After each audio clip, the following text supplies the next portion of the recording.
Hey friends, it's Mazzy here, and this is a video of new albums that have arrived. Some from Record Store Day.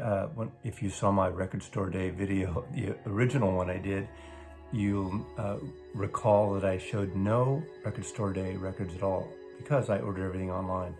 Pretty much everything has come in with, I think, one or two exceptions, and I'm going to include those here, plus some new records, some pre-orders, some things I've gotten over recent days. In a minute, I'm going to start out briefly with this record, Landfill.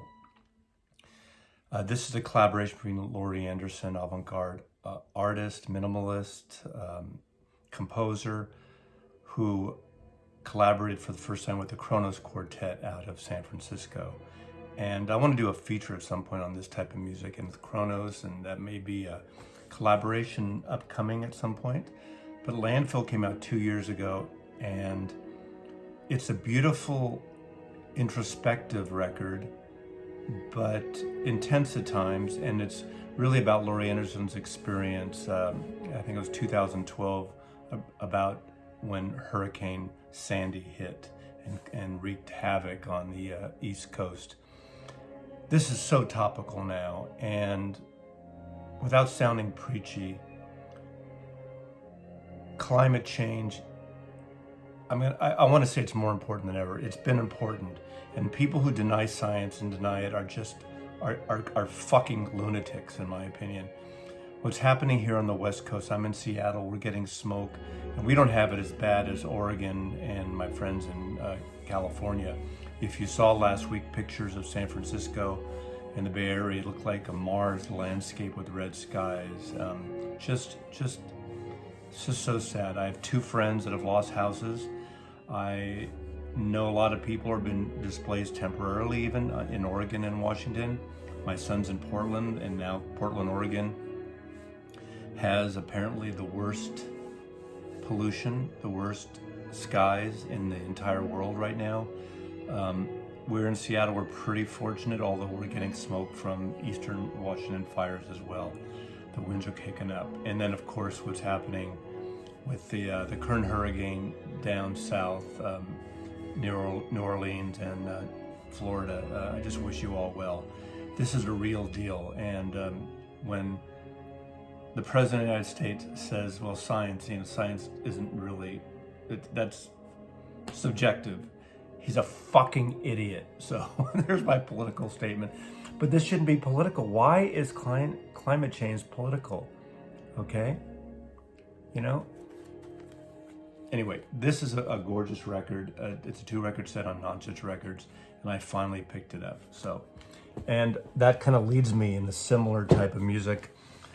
In the background, I'm playing the Rachels, The Sea and the Bells, the CD compact disc I have of the Rachels, Rachel Grimes, and this is a classical, modernist, minimalist ensemble from the 90s into the 2000s from Louisville, Kentucky. Now, the Rachels have been mentioned recently. I used them on another video for some background, and they were mentioned by Michael at Note and Archived. He mentioned this record. I don't have any of these on vinyl, all on CD. This is Systems Layers. Their music is minimal, piano-based, orchestral. I think they're most interesting and they're probably most famous to a lot of people, or people who know this kind of music. Excuse me. This is what the smoke does even when your windows are closed, believe me.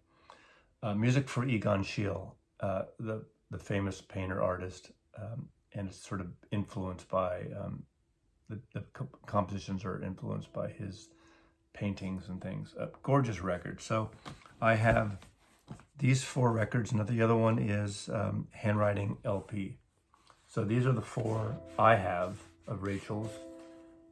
Egon Schiele being the only one I have on vinyl as well. So maybe we'll talk about this at some point on another. But I just thought I'd throw that in because with the times we're in, minimal music, avant-garde, neoclassical has been really just a really soothing musical style lately. So, okay, first here we go with the vinyl releases from Record Store Day, the August drop. My Favorite by far. One thing I want to say that I said last time, I did not, this is the first time in a number of years I did not go live in person on Record Store Day in the morning. Didn't wait in line. I know a lot of stores had their social distancing in effect and did it really well. Most of the stores I heard finally sold out because they were able to sell online from 10 a.m. in the morning Pacific time, 1 p.m. Eastern time, 6 p.m. UK time. And the record stores that are really going to do well are the record stores that really adapt and have their whole situation online and easy buying, one-step buying, using PayPal and just not having to fill all the little stuff up, especially on your iPhone, things through Instagram. So those are the stores that will succeed and have done pretty well. Okay, I ended up buying all my records from about 5 stores throughout the country. There was no one store. I did not do any eBay or any Discogs. I did not go over list price or the price they were selling for. So the other key is if you want something, don't buy it the day or two after, because there's all the people, flippers gouging you for things. Things settle in there, and usually you can find most records if you are patient and have a list. Keep on your computer. Have a list of record stores that sell well online throughout the year. High Voltage in Tacoma, In Grooves in Phoenix, Arizona, Easy Street in Seattle, Rough Trade in New York. There are a number of them, Plaid Room Records. So there are a number of them, plus some other smaller ones I can't remember that I found a couple of these items. So without further ado, Chance. This is a Ravi Shankar produced by George Harrison. This was on Dark Horse Records originally. This was the first release on vinyl. It never was released on vinyl before. By far, this is my favorite Record Store Day release. It's gorgeous, beautiful, Indian-based sitar and chanting music. It's just a gorgeous, gorgeous record. On vinyl, it's 2 records. And Dark Horse has come back in and they're going to start reissuing a bunch of records. Famous Dark Horse logo.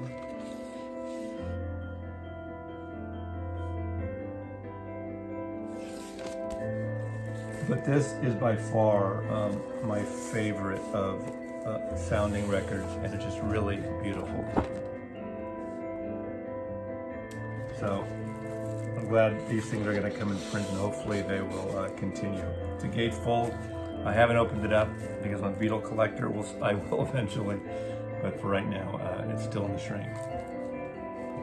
Now this is interesting because Songs for Drella, a very favorite underrated album of mine. You can see Andy Warhol there. This is the reissue that came out. It's a double LP. The original is a single LP. I have the original CD, a deluxe edition of the CD when it came out, and I actually have an original promo copy of the vinyl version, and it's really beautiful. It's John Cale and Lou Reed's sort of stories about Andy Warhol. They take actually some verbiage from his diaries that were published after he died. Really great record. I find it stunning. Now, this was on the docket to be a later Record Store Day release. I can't remember if it was September or October, not the August one. Some stores apparently got it in and jumped the gun, so it will be available, my guess is soon. And I got it at a store that apparently got it and sold it, so it wasn't available everywhere, but I think one of the next 2 drops, it will be available. It's really 3 sides on vinyl, and the 4th side is that etching of Andy Warhol. Again, artistic record, gorgeous, beautifully recorded. John Cale and Lou Reed are just wonderful interpreters of sort of this moment in life of Andy Warhol, because they were right there with the Velvet Underground, obviously, and Andy Warhol really ushering them in a little bit at the beginning and painting their famous banana cover. So highly recommended if you can find this eventually. A record that I wanted to get, not for everyone, and this is a soundtrack. There never was an official soundtrack prior to this release of the last movie. a tempestuous, problematic film by Dennis Hopper. Dennis Hopper is amongst one of my favorite artists. I mean that he's a photographer, he was an actor, obviously. He directed Easy Rider. After Easy Rider, he got sort of carte blanche to do what he wanted. And this is a drunken, fueled mess of a movie. I think it was filmed in South America.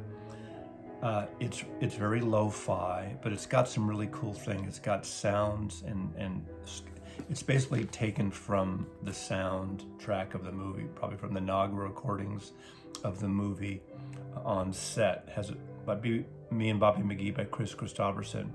What a lot of people who like about this or been wanting about this are songs by John Buck White, sort of folky, almost like indie folk, way before this was a thing. I believe this was 1971. This movie came out. I did see it at the time, or I didn't see it at the time, I saw it years later, and it's a shit show.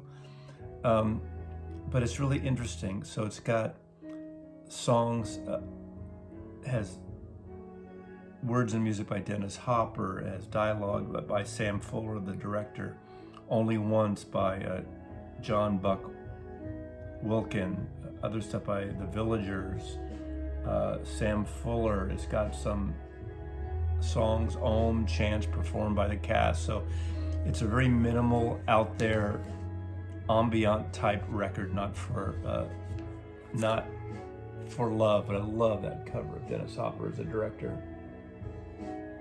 Anyway, really cool album. But I'm not going to recommend it to most people.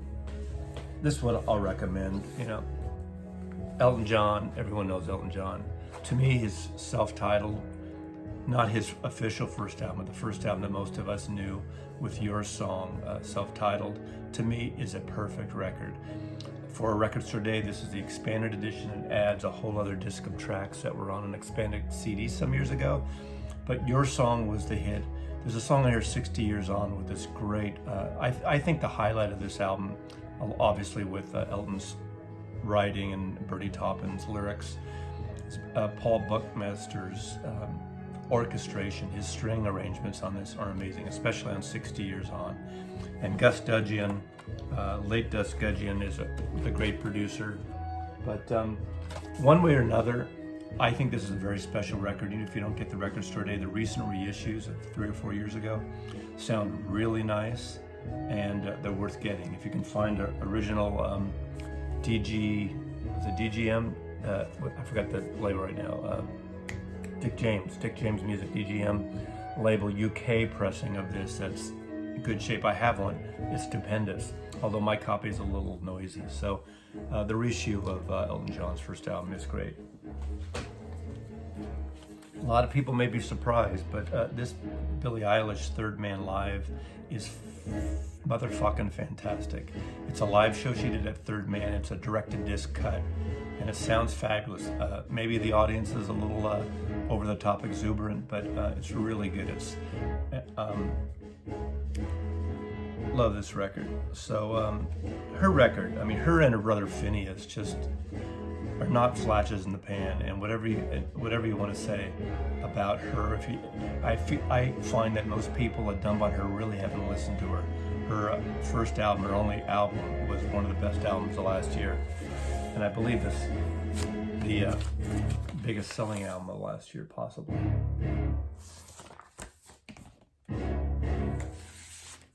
Rachel's.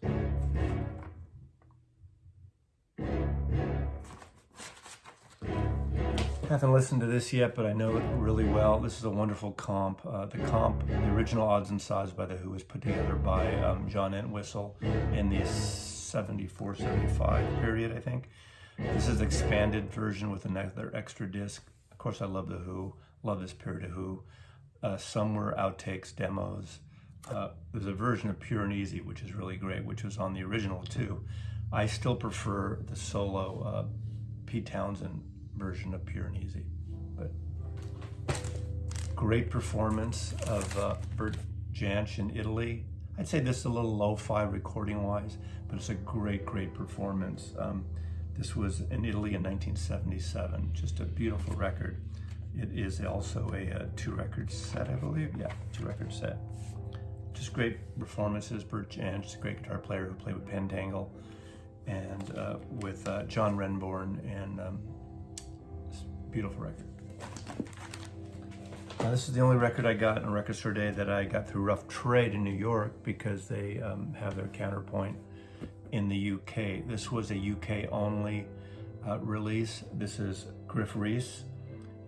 Griffin Reese is a member of the Super Furry Animals. This is a version of his album. Let's see. God, I always forget the name of the album. Babelsberg, the one that had the cover with Jesus and Donald Trump on a cell phone. Of course, he's not showing Trump here. Reworked cover on this. If you hold your phone up to that barcode, you'll get to the website. Not the barcode, what do they call those friggin' things? This is a different version, almost like demo versions, but they're fairly fully realized, I think. Really beautiful label and pressing. Yin Yang. But Griffin Reese is amongst my favorite. I can't wait till every Super Furry Animal album is on vinyl, but only a few are. But they're coming out in drips and drabs. Okay, now onto the pre-orders that I've ordered. New Zealand band that I got into in 1990 when this album came out. The Chills, kind of power pop, really a great band. The song on this that got a lot of airplay and got noticed, a song called Heavenly Pop Hit. Really good, very catchy, beautiful, beautiful record. And then the one right after that was a year later, I believe, was Soft Bomb. So, love these records. They got together and played again. They toured last year, but I found out too late, and they played a tiny place in Seattle, like really, really, I'm gonna open a record in front of you. Really tiny, and I just missed out. Heard they were good, so they're reformed.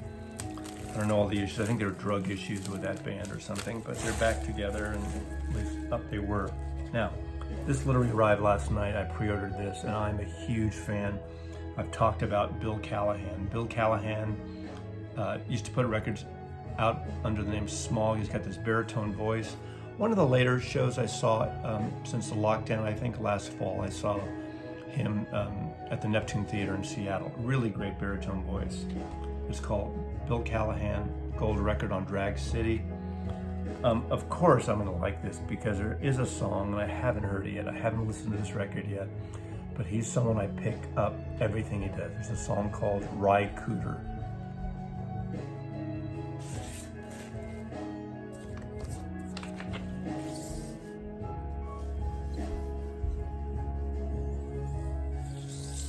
So looking forward to this. I have heard one track from it, and I watched his live on location Tiny Desk in Your Backyard concerts. But a very favorite artist of mine, Bill Callahan, Smog, an amazing artist. Another, this is what I got with it too.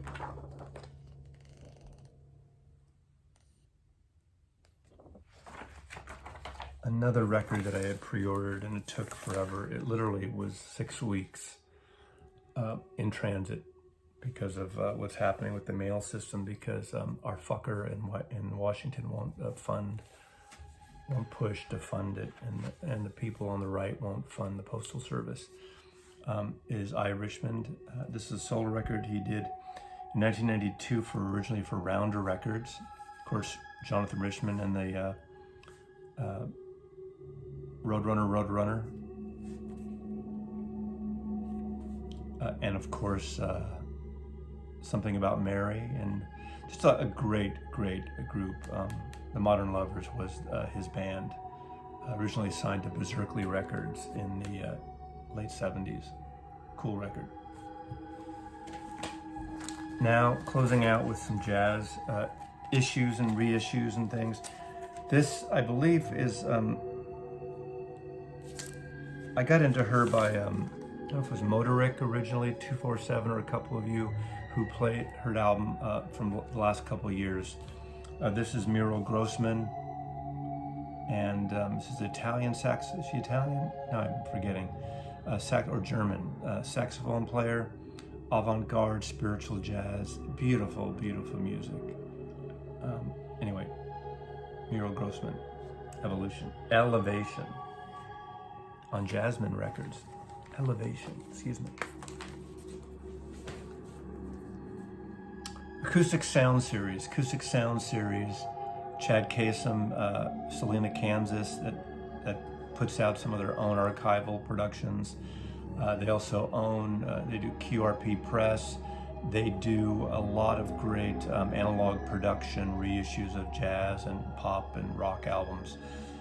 They're finally doing something that is initiated by Universal Music. So these are not acoustic sound issued, but they're promoting it that way because a lot of the audiophile people that like really good sound recordings know that label and know this whole idea of going from the master tapes. These records will be coming out over the next few years, hopefully, unending. Universal Music, so they'll be plentiful. You can get them anywhere. They'll list for $35. I got these as low as a pre-order on Amazon for like $23. So, I mean, that's fantastic because they're all analog and they're well pressed and they got those beautiful, beautiful tipped covers, very much like Tone Poet. So if you're a collector of the Tone Poet series or Music Matters Jazz, look at these records. Beautiful records, beautiful issues, and they sound fabulous. Now, there was a little controversy on some of the different audio forums. At the end of one of the sides on this, his voice, people thought it was distortion. What it turns out to be, it's on the master tapes on all the versions. Louis Armstrong's voice does he pushes the mic, and the mic sort of distorts a little bit, and that's in the recording. But it's a great recording, beautiful sounding record with Louis Armstrong and Oscar Peterson on piano. So I highly recommend this.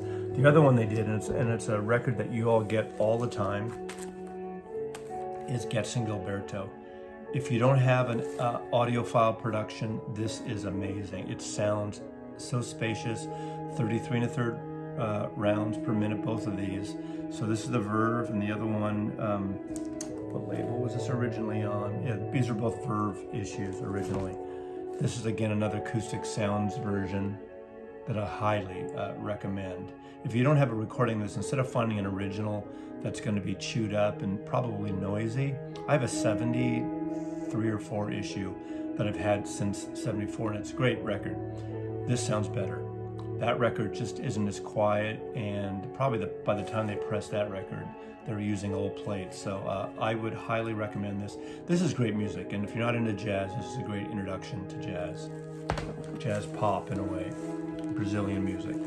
And then two of my more recent, the most recent, I think I'm missing one here, but Tone Poets is Stanley Turrentine, That's Where It's At, with Les McCann, Herbie Lewis, and Otis Finch. Tone Poet. You've been hearing a lot about Tone Poet and the vinyl community on several channels, but again, all analog pressings and really well done. Really well done. And this by far is one of my probably top 5 favorite Reed Miles covers for Blue Note. This is Jackie McLean with Herbie Hancock, Cecil McBee, and Roy Haynes. It's time. So that's new pickups now. I apologize for this voice, but again, there's smoke in the air outside. I can see the brown air, and it's not a healthy thing. So support climate change, and please register early and vote early. Vote by mail. I've been voting by mail for about 12, 15 years now in California and Washington. Anyone who's allowed to can request an absentee ballot in our states. Hopefully in your state you can. And there's a reason. A lot of us are locked down or are on minimal, well, it's a different world right now with COVID and everything. So the safety of our health is important. And so support your politicians in terms of support, tell them to support voting by mail, which everyone should have the option to do. So thank you, vinyl community, and I'll be back with contest winners in a day or two. Take care. Thank you. Mazzy loves you.